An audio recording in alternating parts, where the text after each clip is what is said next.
ನಾವು ಏನು ಇವತ್ತು ತೀರ್ಮಾನ ಮಾಡ್ತೀವೋ ಅದು ನಮ್ಮ ನಾಳಿನ ಜೀವನ ಆಗುತ್ತೆ ಅನ್ನೋದು ತುಂಬ ಸಿಂಪಲ್ ಆಗಿ ನಮ್ಮ ಕಣ್ಣು ಮುಂದೆನೇ ಇದೆ. ಅಂದರೆ we decide our future, the power lies with us. ಸುಮ್ಮನೆ ಈ ಥರ ಯೋಚನೆ ಮಾಡಿದ ತಕ್ಷಣ ದುಡ್ಡು ಬಂದ್ಬಿಟ್ರೆ ಅಷ್ಟೊತ್ತಿ ನಾನು ಯೋಚನೆ ಮಾಡ್ತೀನಿ, money is mine, power lies with me ಅಂತ.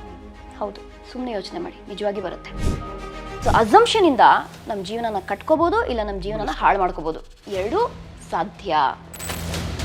So how do you make your affirmations? Not by saying I am rich, ನನ್ನ ಹತ್ರ ದುಡ್ಡಿದೆ, ಇಲ್ಲ ಗುರು ನಿನ್ನ ಹತ್ರ ಅಂತ ಮೆದುಳು ಹೇಳುತ್ತೆ. Instead of that you say I am open to being rich. When it is a master number 11 and 8 ದ್ವಾರ ಥರ ಇದೆ, 1 1 8 8. ಸೊ ಈ ಸೂರ್ಯ ಮತ್ತು ಶನಿಯ ಪ್ರಭಾವ ಎರಡು ಸೇರ್ಕೊಂಡಾಗ ಏನಾಗುತ್ತೆ ಅಂದರೆ, and karma is not a bank account. 10 ಒಳ್ಳೆ ಕೆಲಸ ಮಾಡಿದೆ, 2 ಕೆಟ್ಟ ಕೆಲಸ ಮಾಡಿದೆ, 10 - 2 8 ಅಲ್ಲ. ಕರ್ಮ ಏನು ಕೆಲಸ ಮಾಡುತ್ತೆ ಗೊತ್ತಾ? ನೀ 10 ಒಳ್ಳೆ ಕೆಲಸ ಮಾಡಿದೆ, 2 ಕೆಟ್ಟ ಕೆಲಸ ಮಾಡಿದೆ, ನೀ ಗಾಡಿ ಓಡಿಸ್ಕೊಂಡು ಹೋಗ್ತಾ ಇದೆಯಾ, ಮರ ಬಿತ್ತು ನಿನ್ನ ಕಾರ್ ಮೇಲೆ, ಕಾರ್ ಚಿಂದಿ, ನಿನಗೆ ಒಂದು ಸ್ಕ್ರಾಚ್ ಆಗಿಲ್ಲ ಮೈ ಮೇಲೆ. ಹಾಯ್ ಹಲೋ ನಮಸ್ಕಾರ, ನೀವು ನೋಡ್ತಾ ಇದ್ದೀರಾ ಬಾಸ್ವಾಲಾ, ನಾನು ಚಂದನ್. ಪ್ರತಿಯೊಬ್ಬರಿಗೂ ಮನಿ ಮ್ಯಾನಿಫೆಸ್ಟ್ ಬಗ್ಗೆ ತುಂಬಾ ಇಷ್ಟಪಡುವಂಥ ಟಾಪಿಕ್ಕು. ಸೊ ಅದಕ್ಕೋಸ್ಕರನೇ RJ ಶ್ರುತಿ ಮೇಡಮ್ ಜೊತೆ ಇದ್ದಾರೆ. ಈಗ ಆಲ್ರೆಡಿ ನಾವು ಒಂದು ಟಾಪಿಕ್ ಹಾಕಿದ್ವಿ, ಹೇಗೆ ಸಾಲವನ್ನು ರಿಟರ್ನ್ ತೊಗೊಳ್ಬೇಕು ಅನ್ನೋದ್ರ ಬಗ್ಗೆ ಎಲ್ಲ ಇನ್ ಡೀಟೇಲ್ಡಾಗಿ ಆ ವಿಡಿಯೋದ ಮಿಸ್ ಮಾಡಿದ್ರೆ ಅದನ್ನು ಕೂಡ ನೋಡಿ. ಸೊ ಈ ವಿಚಾರವಾಗಿ ಈಗ ಮನಿ ಮ್ಯಾನಿಫೆಸ್ಟ್ ಅಂದರೆ ಏನು, ಕೆಲವೊಂದು ಕಡೆ ಮಿತ್ತಿದ್ದಾವೆ. I love money, money comes to me, ಅದನ್ನು ನಾನು ಬಳಸುವಂಥದ್ದಕ್ಕೆ ಇನ್ನೂ ಅತಿ ಹೆಚ್ಚು ಶಕ್ತಿ ನಾನು ಕೊಡು, ಈ ರೀತಿಯಾಗಿ ಒಂದಷ್ಟು ಮಿತ್ಗಳಿದೆ. ಅದು ವರ್ಕ್ ಆಗುತ್ತಾ? ಅಥವಾ ಮನಿ ಮ್ಯಾನಿಫೆಸ್ಟ್ ನಿಜವಾಗ್ಲೂ ವರ್ಕ್ ಆಗುತ್ತಾ ಮೇಡಮ್? ನಿಜವಾಗ್ಲೂ ನಾನು ಮನಿ ಮ್ಯಾನಿಫೆಸ್ಟ್ ಮಾಡಿದ ತಕ್ಷಣ ನಾನು ಮನಿ ಹುಡ್ಕೋ ಬರುತ್ತಾ ಅಂತ ಎಷ್ಟೋ ಜನಕ್ಕೆ ಪ್ರಶ್ನೆ ಇರುತ್ತೆ. ಇವತ್ತು ಅದನ್ನು ಕ್ಲಿಯರ್ ಮಾಡೋದಕ್ಕೆ ಶ್ರುತಿ ಮೇಡಮ್ ನಮ್ಮ ಜೊತೆ ಇದ್ದಾರೆ. ಮೇಡಮ್, ಮನಿ ಮ್ಯಾನಿಫೆಸ್ಟ್ ನಿಜವಾಗ್ಲೂ ವರ್ಕ್ ಆಗುತ್ತಾ ಅನ್ನೋದಕ್ಕೆ ನನ್ನ ಡೌಟ್ ಇದೆ. ಅದಕ್ಕಿಂತ ಹೆಚ್ಚಾಗಿ ಕಮೆಂಟಲ್ಲಿ ಕೇಳ್ತಾರೆ ಅದನ್ನು. It works if you work, that is the logic. ಅಂದರೆ ಇವಾಗೇನು ಗೊತ್ತಾ, ಮೆದುಳು is one of the fastest most brilliant super computers. ನೋಡಿ, ನಮ್ಮ ಜೀವನದಲ್ಲಿ ನೀವು ಕಿಡ್ನಿ ಟ್ರಾನ್ಸ್ಪ್ಲಾಂಟ್ ಮಾಡ್ಬೋದು, ಹಾರ್ಟ್ ಟ್ರಾನ್ಸ್ಪ್ಲಾಂಟ್ ಮಾಡ್ಬೋದು, ಬ್ರೈನ್ ಟ್ರಾನ್ಸ್ಪ್ಲಾಂಟ್ ಇಲ್ಲಿನವರೆಗೂ ಆಗೇ ಇಲ್ಲ. ಅದು ಮುಂದೆ ಆಗತ್ತೋ ಇಲ್ವೋ ಅಂತಲೂ ಗೊತ್ತಿಲ್ಲ. ಏನಕ್ಕೆ ಅಂದರೆ, ಒಬ್ರು ಮೆದುಳಿನ ಟ್ರಾನ್ಸ್ಪ್ಲಾಂಟ್ ಮಾಡಬೇಕು ಅಂದರೆ ಅಷ್ಟು ಸಣ್ಣ ಸಣ್ಣ ಸಣ್ಣ ಸಣ್ಣ ಸಣ್ಣ ನರಗಳಿದೆ ನೋಡಿ, ಅದನ್ನೆಲ್ಲ ಕರೆಕ್ಟಾಗಿ ಸೆಟ್ ಮಾಡಬೇಕು, ಫಿಕ್ಸ್ ಮಾಡಬೇಕು. ಅದು ಮಾಡೋದಕ್ಕೆ ಸಾಧ್ಯನಾ ಗೊತ್ತಿಲ್ಲ. ಇನ್ನು ಎರಡನೇದು, ಒಬ್ಬರು ಮೆದುಳನ್ನು ಟ್ರಾನ್ಸ್ಪ್ಲಾಂಟ್ ಮಾಡಿದ್ರೆ ಅವರ ಎಲ್ಲ ಮೆಮೊರೀಸ್, ಅವರ ನೆನಪುಗಳು, ಅವರ ಯೋಚನೆಗಳು ಅದು ಸಹ ಟ್ರಾನ್ಸ್ಪ್ಲಾಂಟ್ ಆಗೋಗುತ್ತೆ. ಸೊ ಮೆದುಳು ಅಷ್ಟು ಸೂಪರ್ ಪವರ್ಫುಲ್. ಇವತ್ತು ನಾವು AI ಅಂತೆಲ್ಲ ಏನು ಮಾತಾಡ್ತಾ ಇದೀವೋ, AI ಸೃಷ್ಟಿ ಮಾಡಿರೋದೇ ಮನುಷ್ಯ. ಅಂದರೆ ಮನುಷ್ಯ is more powerful than anybody else ಅಂತ ಇಟ್ಕೋಬೇಕು. So everything happens here.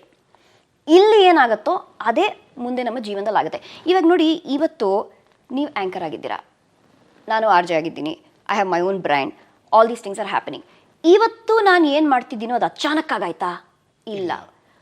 10 ವರ್ಷಗಳ ಹಿಂದೆ ನಾನು ಏನೇನೆಲ್ಲ ಕೆಲಸ ಮಾಡಿದ್ನೋ ಆ ಕೆಲಸಗಳ ಪರಿಣಾಮವಾಗಿ ಇವತ್ತು ಈ ಒಂದು ಬದುಕನ್ನು ಅನುಭವಿಸ್ತಾ ಇದ್ದೀವಿ. ಅಂದರೆ ಇವತ್ತು ನಾವು ಮಾಡುವ ಕೆಲಸಗಳ ಪರಿಣಾಮವನ್ನು ನಾಳೆ, ನಾಳಿದ್ದು, ಆಚೆ ನಾಳಿದ್ದು, ಇನ್ನೂ 10 ವರ್ಷದ ನಂತರ ಅನುಭವಿಸಲಿದ್ದೀವಿ. Which means to say that literally your future is in your own hands ಅಲ್ವಾ? ಇವಾಗ 10 ವರ್ಷದಿಂದ ಯಾರು ಸ್ಮೋಕ್ ಮಾಡ್ತಿದ್ರು, ಗಾಡ್ ಫಾರ್ಬಿಡ್, ಸಾರಿ, ಅಕಸ್ಮಾತ್ ಶ್ವಾಸಕೋಶದ ಯಾವುದಾದ್ರೂ ಒಂದು ಕಾಯಿಲೆನ ಅನುಭವಿಸ್ತಾ ಇದ್ರೆ ಸಡನ್ನಾಗಿ ಯಾಕಾಯ್ತು ನನಗೆ ಜೊತೆ ಅಂತ ಯೋಚನೆ ಮಾಡೋಕ್ಕಾಗಲ್ಲ. ಅವ್ರು ಮಾಡಿರುವ ಕೆಲಸದ ಪರಿಣಾಮನೇ ಇದು. ಸೊ ನಾವು ಇವಾಗ ಯೋಚನೆ ಮಾಡ್ಬೋದು, ನಾನು ನನ್ನ ಲೈಫಲ್ಲಿ if I take these decisions ಆ ಥರ ಆಗುತ್ತೆ ನನ್ನ ಜೀವನ ಅಂತ. ಇವಾಗ ತೂಕ ಜಾಸ್ತಿ ಆಗಿರೋದು, ಇನ್ನು ಅಚಾನಕ್ಕಾಗಿ ರಾತ್ರಿ ತೂಕ ಜಾಸ್ತಿ ಆಯ್ತಾ? ಇಲ್ಲ. ಅಂದರೆ ಭಾಳ ಶಿಸ್ತುಬದ್ಧವಾಗಿ ಹಾಳು ಮೂಳು ತಿಂದಿದ್ದಕ್ಕೆ ಗೊತ್ತಾಯ್ತಾ, ಪಿರಿಯಾಡಿಕಲಿ ಸ್ಲೋ ಆ್ಯಂಡ್ ಸ್ಟಡಿಯಾಗಿ ತೂಕ ಜಾಸ್ತಿ ಆಗಿದೆ. ಸೊ ನಾವು ಏನು ಇವತ್ತು ತೀರ್ಮಾನ ಮಾಡ್ತೀವೋ ಅದು ನಮ್ಮ ನಾಳಿನ ಜೀವನ ಆಗುತ್ತೆ ಅನ್ನೋದು ತುಂಬ ಸಿಂಪಲ್ ಆಗಿ ನಮ್ಮ ಕಣ್ಣು ಮುಂದೆನೇ ಇದೆ. ಅಂದರೆ we decide our future, the power lies with us. That is clear. ನಾವು ಲೆಟ್ಸ್ ಕಮ್ ಟು ಮನಿ. ಸುಮ್ಮನೆ ಈ ಥರ ಯೋಚನೆ ಮಾಡಿದ ತಕ್ಷಣ ದುಡ್ಡು ಬಂದ್ಬಿಟ್ರೆ ಅಷ್ಟೊತ್ತಿ ನಾನು ಯೋಚನೆ ಮಾಡ್ತೀನಿ, money is mine, power lies with me ಅಂತ. ಹೌದು, ಸುಮ್ಮನೆ ಯೋಚನೆ ಮಾಡಿ, ನಿಜವಾಗಿ ಬರುತ್ತೆ. Law of attraction is one. ತುಂಬ ಜನ ಮಾತಾಡ್ತಾರೆ, but bigger than the law of attraction. ನಾನು 1000 ಸತಿ ಹೇಳಿದ್ದೀನಿ, ಎಲ್ಲ ಕಡೆ ಹೇಳಿದ್ದೀನಿ, bigger than the law of attraction is the law of assumption. Law of assumption. Yes. What you assume is what comes true, not what you attract.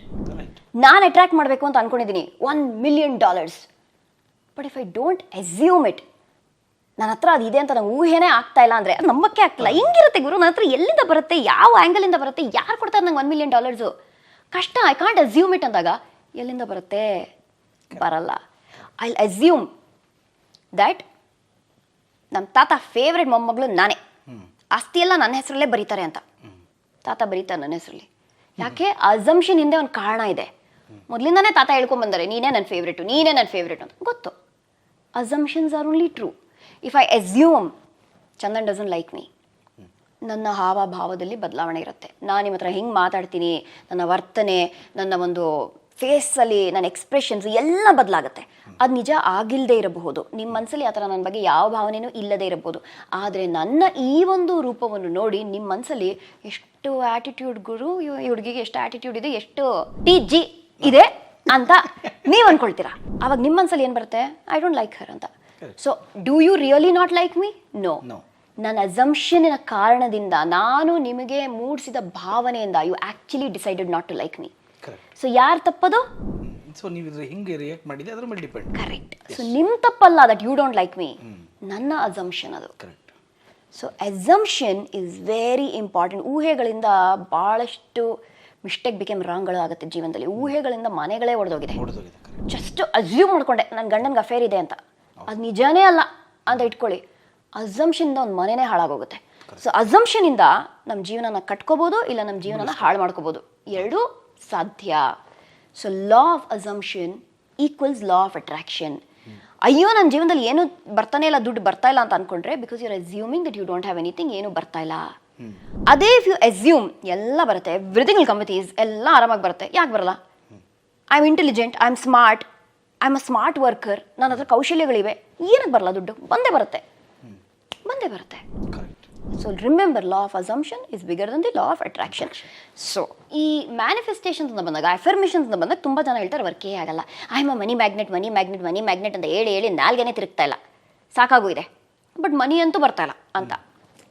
ಅದು ಯಾಕೆ ಅಂದರೆ, going back to the ಮೆದುಳನ್ನು ಬೈಪಾಸ್ ಮಾಡಬೇಕದು ಸ್ಟೇಟ್ಮೆಂಟು. ಮೆದುಳಿಗೆ ನಂಬಿಕೆ ಬರಲಿಲ್ಲ ಅಂದರೆ ಕೆಲಸ ಹಿಂಗಾಗುತ್ತೆ.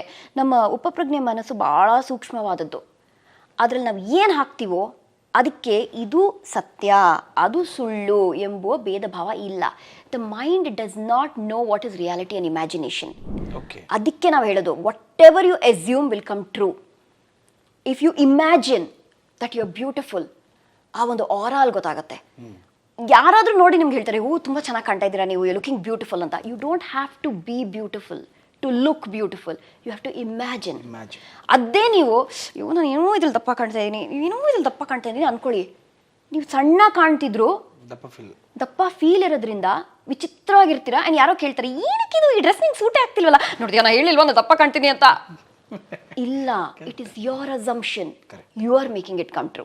So ದುಡ್ಡಿನ ವಿಷಯದಲ್ಲೂ ಅದೇ. ಸೊ ಯಾವಾಗ ಎಫರ್ಮೇಷನ್ಸನ್ನು ಮೆದುಳು ಬಿಲೀವ್ ಮಾಡುತ್ತೋ, ಅಸಂಪ್ಷನನ್ನು ಬಿಲೀವ್ ಮಾಡುತ್ತೋ, ಆವಾಗ ಅದು ನಿಜ ಆಗುತ್ತೆ. So how do you make your affirmations? Not by saying I am rich, ನನ್ನ ಹತ್ರ ದುಡ್ಡಿದೆ. ಇಲ್ಲ ಗುರು ನಿನ್ನ ಹತ್ರ ಅಂತದ್ದು ಮೆದುಳು ಹೇಳುತ್ತೆ. Instead of that you say I am open to being rich. I am open to all the abundance. I am open to all the money which is coming in my life. I am open to new opportunities. Believable. The brain is saying, ಹೌದಲ್ವಾ? I am open to it. ಯಾಕೆ ಬರಬಾರ್ದು? ನೀನು ಇಷ್ಟು ಒಳ್ಳೆ ಹುಡುಗಿ, ನಿನ್ಗೆ ಇಷ್ಟು ಕೌಶಲ್ಯಗಳಿವೆ, ಯಾಕೆ ಬರಬಾರ್ದು? Let's be open to it ಅಂತ. That is how money comes. I am open to $1 million in my account. I am open to that. So the moment you say I'm open to having $1 million in my account, ಯಾರೋ ಎಲ್ಲೋ meet ಮಾಡ್ತಾರೆ, ನೀವು YouTube channel ನಡೆಸ್ತೀರಲ್ಲ, ಈ ಥರ ಒಬ್ಬರು ಕೇಳ್ತಾ ಇದ್ರು, ಅವರು ಒಂದು ಮಾಡಬೇಕಂತೆ, ಅವ್ರ ಚಾನಲ್ಗೋಸ್ಕರ ನೀವು ಮಾಡೋಕ್ಕೆ ರೆಡಿನಾ? They are willing to pay you how much ever you want. That is how opportunities open up. ಗೊತ್ತಾಯ್ತಾ? ಸುಮ್ಮನೆ ಕೂತ್ಕೊಂಡು I am a money magnet ಅಂದರೆ ಯಾಕೆ ಕೆಲವೊಬ್ರಿಗೆ ವರ್ಕ್ ಆಗುತ್ತೆ, ಕೆಲವೊಬ್ರಿಗೆ ವರ್ಕ್ ಆಗಲ್ಲ ಅಂದರೆ, ಯಾರ್ಯಾರು ಅದು ವರ್ಕ್ ಮಾಡ್ಕೊಳ್ತಾ ಇದ್ದಾರೋ ಅವರು they have bypass that level.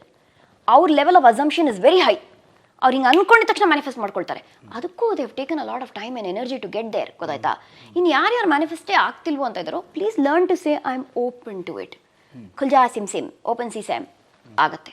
ಆವಾಗ ಅವಕಾಶಗಳು ತೆರೆಯುತ್ತೆ, ದುಡ್ಡು ಬರುತ್ತೆ. It's a very simple way to use affirmations in the right way. ದೃಢೀಕರಣಗಳನ್ನು ಮಾಡೋದು ಮುಖ್ಯ ಅಲ್ಲ, ನಮ್ಮ ಮೆದುಳನ್ನು ಬೈಪಾಸ್ ಮಾಡುವ ದೃಢೀಕರಣಗಳನ್ನು ಮಾಡಬೇಕಾಗಿದೆ. ಗೊತ್ತಾಯ್ತಾ?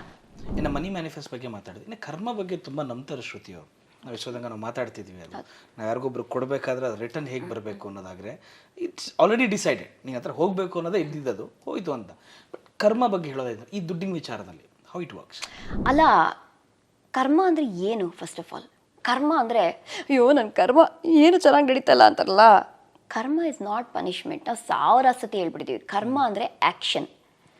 ಇವಾಗ ನಾವು ಒಂದು ವಸ್ತುವನ್ನು ಪಿಕ್ ಮಾಡೋದು ಕರ್ಮ, ವಸ್ತುವನ್ನು ವಾಪಸ್ ಇಡೋದು ಕರ್ಮನೇ. It's an action. Can you undo karma? Never.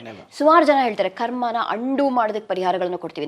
ಗುರು, ಮಾಡಿರುವ ಆ್ಯಕ್ಷನ್ ಅನ್ನ ಹೆಂಗಪ್ಪ ಅಂಡು ಮಾಡೋಕ್ಕಾಗತ್ತೆ? You can redo an action, you can undo it. ಅಂದ್ರೆ ನಾನು ಆ್ಯಪಲ್ ತಗೊಳ್ತೀನಿ, ಕಚ್ಚಲ್ಲ, ಆ ಆ್ಯಪಲ್ನ ವಾಪಸ್ ಅದೇ ಜಾಗದಲ್ಲಿ ಬಾಸ್ಕೆಟಲ್ಲಿ ಇಡ್ತೀನಿ. ಅಂಡು ಮಾಡೋದನ್ನ ಆ್ಯಕ್ಷನ್ ಅನ್ನ ಇಲ್ಲ, ಹೊಸ ಆ್ಯಕ್ಷನ್ ಅನ್ನ ಸೃಷ್ಟಿ ಮಾಡಿದೆ by keeping the apple back. So you can never ever undo your karmas. ನೆನಪಿರ್ಲಿ. ಇನ್ನು ಪ್ರತಿಯೊಬ್ರು ನಮ್ಮ ಜೀವನದಲ್ಲಿ ಪ್ರತಿ ಕ್ಷಣ ಕರ್ಮಗಳನ್ನು ಮಾಡ್ತಾ ಇದ್ದೀವಿ. Accumulating karmas. ಆಲೋಚನೆಗಳು ಅಕ್ಯುಮುಲೇಟ್ ಕರ್ಮ, ನಾವು ಮಾಡುವ ಕೆಲಸ accumulate karma. Everything is action only. Even thoughts are action. ಕರೆಕ್ಟಾ? ಸೊ ಕರ್ಮ ಅಲ್ಲಿ ಗುಡ್ ಆ್ಯಂಡ್ ಬ್ಯಾಡ್ ಅಂತ ಯಾಕೆ ಬರುತ್ತೆ ಅಂದರೆ, ಒಬ್ರಿಗೆ ಏನಾದ್ರು ಹಾಳಾಗೋಗ್ಲಿ ಕೆಟ್ಟದಾಗಲಿ ಅಂತೆಲ್ಲ ಆಲೋಚನೆ ಮಾಡ್ತಿರೋದು ಕೆಟ್ಟ ಕರ್ಮಗಳಲ್ಲಿ ಪಟ್ಟಿಯಲ್ಲಿ ಸೇರ್ಕೊಳ್ಳುತ್ತೆ. ಒಳ್ಳೇದಾಗಲಿ, let M also grow, let me also grow ಅನ್ನೋದು ಒಳ್ಳೆ ಕರ್ಮಗಳಲ್ಲಿ ಅಕ್ಯುಮುಲೇಟ್ ಆಗುತ್ತೆ. ಈಗ ನಾವು ಮೊದಲು ಒಂದ್ಸತಿ ಮಾತಾಡಿದ್ವಿ ಅಬೌಟ್ ಕಳ್ಳನ ಹತ್ರ ದುಡ್ಡು ತಗೊಂಡ್ರೆ ಕಾರ್ಮಿಕಲಿ ಆ ಕಳ್ಳ ಮಾಡಿರೋ ದುಡ್ಡು ಆ ಕರ್ಮ ನಮ್ಗೊಂದು ಅಂಟ್ಕೊಳುತ್ತೆ ಅಂತ. ಅದು ನಮ್ಗೆ ಗೊತ್ತೇ ಇಲ್ವಲ್ಲ. ಅವ್ನು ಕಳ್ಳ ಅಂತ ನನಗೆ ಗೊತ್ತೇ ಇಲ್ಲ. ಅವ್ನು ನನಗೆ 100 ರೂಪಾಯಿ ಕೊಡ್ತಾನೆ, ಅವ್ನ ದುಡ್ಡಿಗೆ ನಾನು ತಗೊಳ್ತೀನಿ. ಅವ್ನು ಯಾರ ಮನೆಯಲ್ಲಿ ಕಳ್ತನ ಮಾಡಿದ್ದಾನೋ ಆ 100 ರೂಪಾಯಿ ಬಂದು ನನಗೆ ನನ್ನ ಜೀವನನೂ ಹಾಳು ಮಾಡುತ್ತೆ. ಅಂಥ ಕರ್ಮಗಳನ್ನು ಹೆಂಗೆ ಕಳಿಯೋದು? You can only remove karmic debts which do not belong to you. ಅರ್ಥ ಆಯ್ತಾ? ಅದಕ್ಕೆ we write the number 1188. 1188. Surya Shani.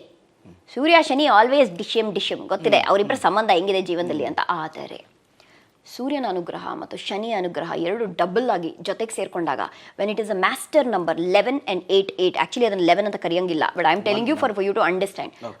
ದ್ವಾರ ಥರ ಇದೆ, 1 1 8 8.